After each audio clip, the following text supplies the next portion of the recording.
we've been packed in here tight, so we appreciate that. Appreciate your patience in waiting for us today. Welcome to DC Art Center, and I'll turn it over to the inimitable Susan.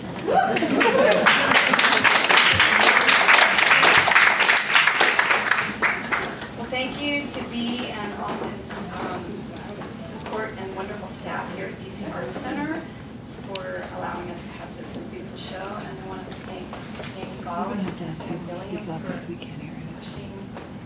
the Lily Fresh Show presence in DC Art Center. I am a master printer and artist from Lily Press in Wagon Rockville, Maryland.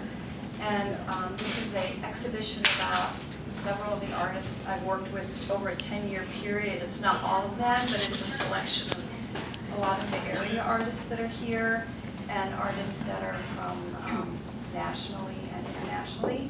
And so I'm very excited to share this, the work, and I want to introduce Erwin Tam up there, who's like one of the best guys ever. Talk loud. Could I sit here on this desk here? I don't work here. So. The guy said 43 people, and then that was it. Can we sit on the steps? Yeah. Steps, okay. Go ahead. And so today we're just going to do a very brief introduction of a few of the artists that I've worked with in 2017 and the opportunity to work with the wonderful, talented, there's so many great people making prints in the city. And I've asked Julia Langley, who's the Director of Arts and Humanities at Georgetown Lombardi Comprehensive Cancer Center, to be the moderator. So we're sticking to a strict schedule. We're not taking questions because there's going to be jazz, the Charlie Barnett Trio at 3:15, 3:30 outside. And so I'm going to turn it over to Julia.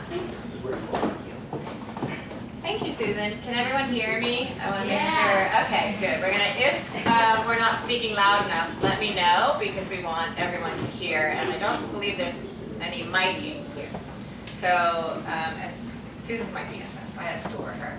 And so I'm so pleased to be here because to follow the work that she does and the way that she is teaching people about printmaking, the art of printmaking, how it fits into other art making, and then bringing it to the fore in our community is just amazing. So I'm thrilled to be here. And my role today is not to talk, but to ask questions of our panelists so that you can hear from their point of view. So I'm actually going to ask each panelist the same question. And we're going to start with Mr. Sam Gilliam, and then we'll go to Ms. Eve Stockton, Ms. Carol Barsha, and Mr. Victor Ekpuk. So, Sam, the question for you, which I'm going to read because I'm afraid I'll not say it right otherwise, is, regarding the print you have on view, can you tell us about the ideas behind the work and how the experience of making this print relates to your work in general?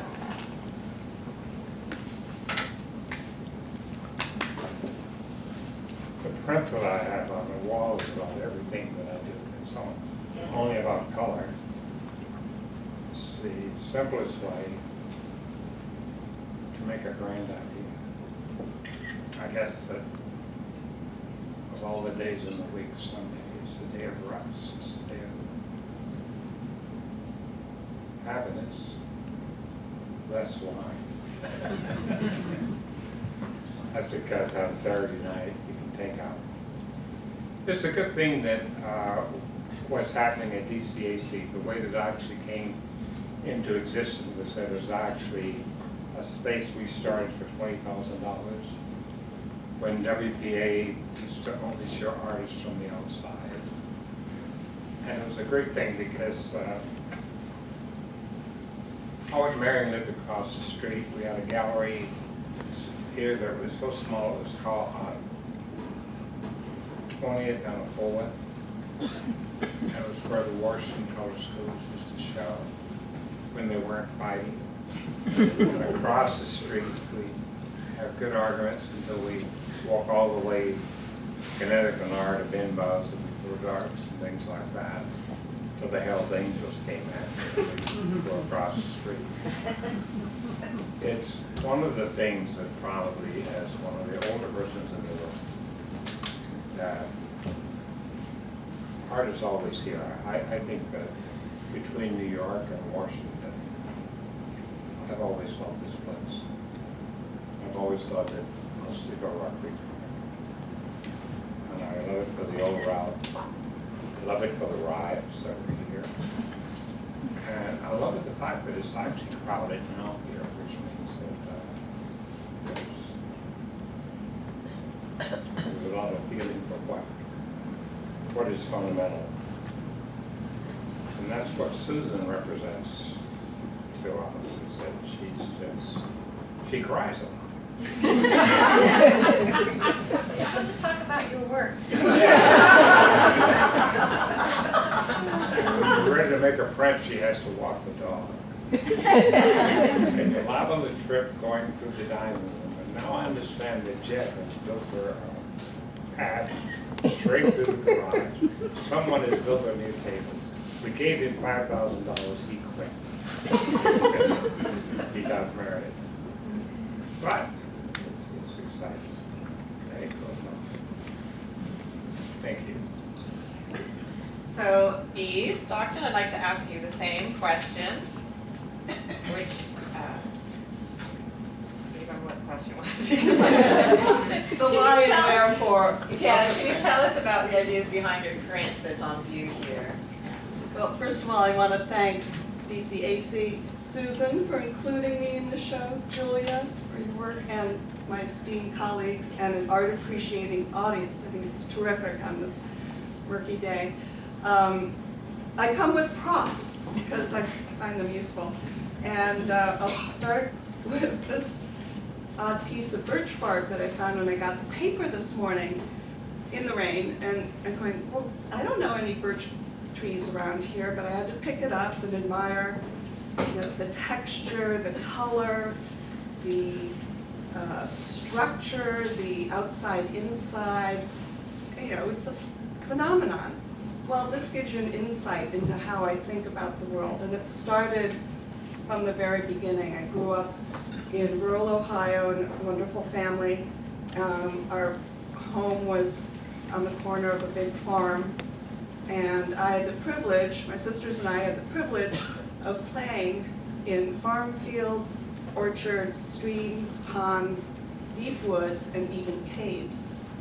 So this is all to say that my love of nature, and I make nature-based large-scale prints, and mine is the large woodcut burst in the exhibit. So all this love of nature comes very naturally. And I think in my family, nature, art, and family life was so commingled that it's all one and the same to me. And probably the love of nature, the awe and curiosity that entails has stayed with me and generates a lot of my artwork. My schooling was focused on architecture and art. Architecture focused, art as a minor, and I became a registered architect and actually worked in DC, New Haven, and New York City, but then I suddenly had a young family and we decided to move to Fairfield County, Connecticut, where miraculously there is a huge tradition of artists of all ilk and some fabulous art centers that were instrumental in helping me with my little emerging artist status. And around 20 years ago, a friend suggested we take a woodcut class at the local print center, and I said, great, let's do it. So I grabbed some old gouges that I'd gotten in a thrift shop, and off I went. And almost immediately when I got exposed to woodcut printmaking, it was like a big light bulb went off over my head. I understood the right reading, wrong reading, the layering, and fell absolutely in love with the history of woodcuts, which is the most ancient of print forms dating from ancient China. But the graphic nature of woodcuts, the fact that you're carving into a natural material and then printing on the paper, which is a processed natural material, I just loved every aspect of it. So I took off, and within 1 month, I had done a 6-foot print. And woodcuts are normally kind of small. So this, I was intrigued by what would happen if, and challenged myself with the scale. And right around then, I made the executive decision for myself of carving 3-foot by 3-foot wood blocks and working within the confines of that size. And what did that allow me to do? Well, it allowed me to work in a modular way. And this is a evolutionary landscape from a show at Brown University a few years back.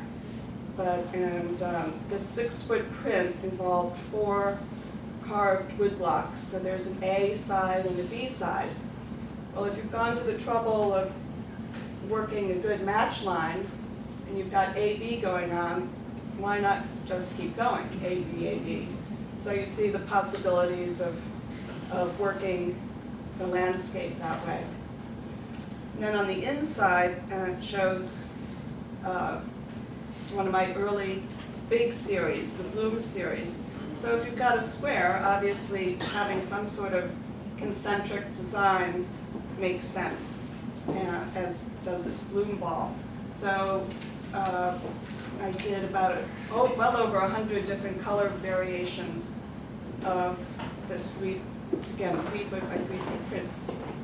So this is also to say that I like to work in variations, and I'd say well over 90% of my prints are unique variations. But this one was an addition of 10. So I work both ways.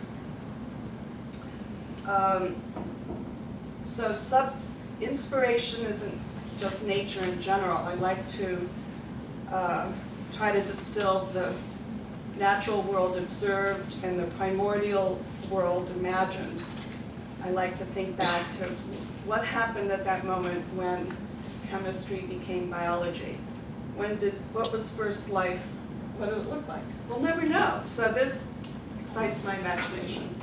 And I'd say the burst print out in the exhibit is sort of part of that. Is that microscopic? Is it cosmic? The ambiguity is left to the observer, but I like implying narratives in a very fundamental way like that. Here's another image, also in silver, on a royal blue background, called Cluster 11, and this print also harkens back to primordial origins. Now I have new work, also working hard with Susan in the studio, new work also generating along these lines. And I have a big show coming up at Longview Gallery April 19th, which you're all invited to. But having been exposed and worked in most of the art mediums, I've done stone carving and metal welding and stained glass, you name it. Once I found printmaking and woodcut printing in particular, I just found so much joy and challenge. And I think printmaking is a very, very high art form. I would never, ever consider it less than any of the others. And I have to say, having chosen the scale, and I like the physicality of the carving, even the toting of the heavy blocks. And when Susan and I get going, we need our 4 hands to lower the 10 or 12 pound block each time to go onto the paper to go through the press. Now Susan's doing most of the cardio work, because she's also got the huge roller putting the ink evenly on the block. So this is all to say, I would never challenge this woman to arm wrestling. And with that, I'll sum up and pass it on to Carol. So Carol, can you tell us about your work? Your work in general. So I had carefully written notes and I left them at home. All of my work is also very strange. I just met this woman, and my work is completely inspired by nature as well. And really what intrigues me is drawing. When I went to art school, I wasn't allowed to do printmaking because it didn't fit in my schedule. So I had to teach myself how to do printmaking. I did do one summer course in etching, but as a sort of impetuous painter that I am, I taught myself monoprinting, and I did monoprinting for many, many years, and that was, I loved it. And I realized the reason I love printmaking, and the reason I wanted to come to Susan, is that I love paper. Paper is really, that's the medium I work with on my paintings, and paper to me is the form. So the fascinating thing for me about paper is that I work on paper, but the blankness of the paper becomes essential part of the imagery for me. And so, jumping around here, but I did a lot of printmaking when I was young. When I first moved to New York, after I got my master's in painting, I moved to New York, and I actually spent 2 years at Pratt Graphic Center. I did lithography and I did etching. Again, I mostly did very large monoprints while I was there. So I also spent a very long time teaching part-time, and I would always teach printmaking to my students just so I could have fun with it. They didn't know that, but I was always just a little bit ahead of them. So I've had a fascination in my entire career with printmaking. When I received an individual artist grant from the state of Maryland 2 years